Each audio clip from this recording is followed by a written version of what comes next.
जहां विष्णु और शंकर दोनों एक साथ हो, ऐसी नदी के तट पर तू चले।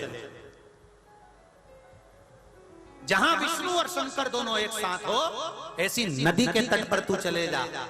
भारत की भूमि पर केवल एक ही नदी है जिसके तट पर भगवान विष्णु और भगवान शंकर एक साथ हैं, वो पंढरपुर की चंद्रभागा नदी है।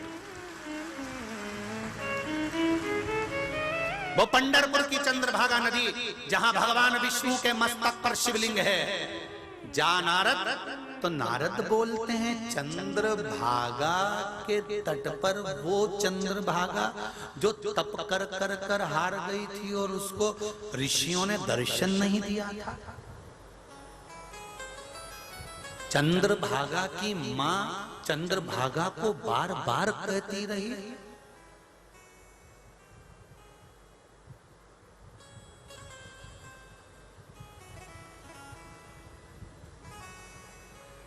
चंद्रभागा का चरित्र, चंद्रभागा नदी का चरित्र यूट्यूब पे डला होगा।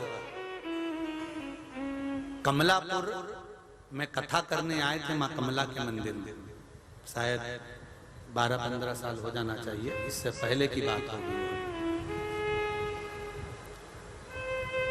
कमलापुर आए थे, तब हमने चंद्रभागा नदी का पूरा चरित्र वर्णन करा था कि चंद्रभागा नदी की माँ का नाम क्या है, पिता का नाम क्या है, चंद्रभागा कब बड़ी हुई, कब तप करा, कब साधना करी, किन ऋषियों के साथ बैठकर तब साधना करी, और उसके बाद चंद्रभागा फिर पंढरपुर गई। तो पूरा चरित्र बाचा है कमलापुर की कथा में। अगर आपको यूट्यूब पर सुनेंगे तो निकल जाएगा, आप सुनिएगा उसको कि चंद्रभागा नदी की माँ कौन थी, पिता कौन थे, चंद्रभागा ने कितना तप करा था।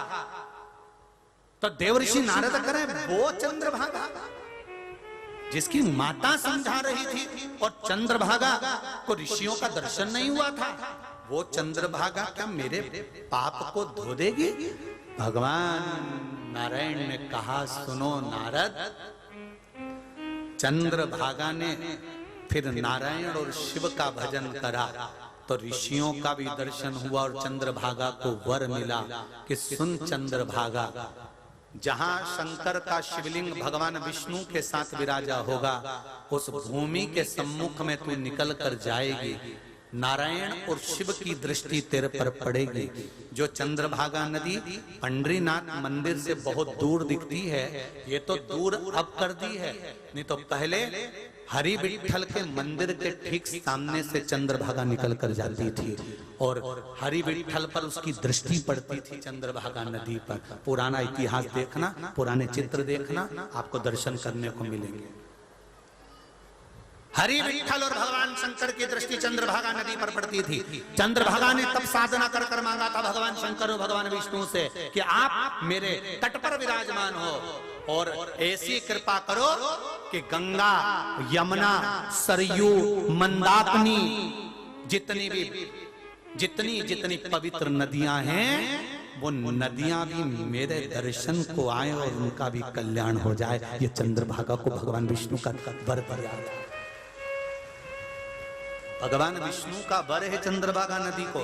चंद्रभागा नदी भगवान विष्णु और भगवान शंकर के मिलन का स्थान है, इसलिए नारायण के चरणों में गंगा, सरयू, मंदाकिनी, क्षिप्रा आदि जितनी पवित्र नदियां हैं, नर्मदा, जितनी पवित्र नदियां हैं, सुनो चंद्रभागा, प्रतिदिन दोपहर के समय पर सारी पवित्र नदियां आपका दर्शन करने के लिए आएंगी। इसलिए आज भी चंद्रभागा नदी का स्नान जब वारकरी संप्रदाय का व्यक्ति हो, लिंगायत संप्रदाय का हो, वैष्णव हो, परम भगवदीय वैष्णव हो, जब चंद्रभागा नदी का स्नान करता है, स्नान करते से सारे पवित्र नदियों के स्नान का फल उसको वही मिल जाता है।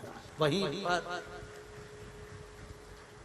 चंद्रभागा के पवित्र दर्शन मात्र से, चंद्रभागा के मात्र स्नान से पुण्य। तो देवऋषि नारद करें मैं चंद्रभागा के तट पर जाऊं, हाँ वहां जाकर मुझे क्या करना है, तो के तप कर। तब कैसे करूं? चंद्रभागा की बालू रेत का शिवलिंग बना, उसका पूजन कर, चंद्रभागा का जल लाकर बालू रेत के शिवलिंग पर चढ़ा। क्या होगा? का पूर्व का किया गया पाप छिन्न हो जाएगा। आज भी नियम है, चंद्रभागा के नदी का कंकर, चंद्रभागा की बालू का बनाया गया शिवलिंग और चंद्रभागा का चढ़ाया गया गया जल हमारी 71 पीढ़ी को तार देता है। अगर कोई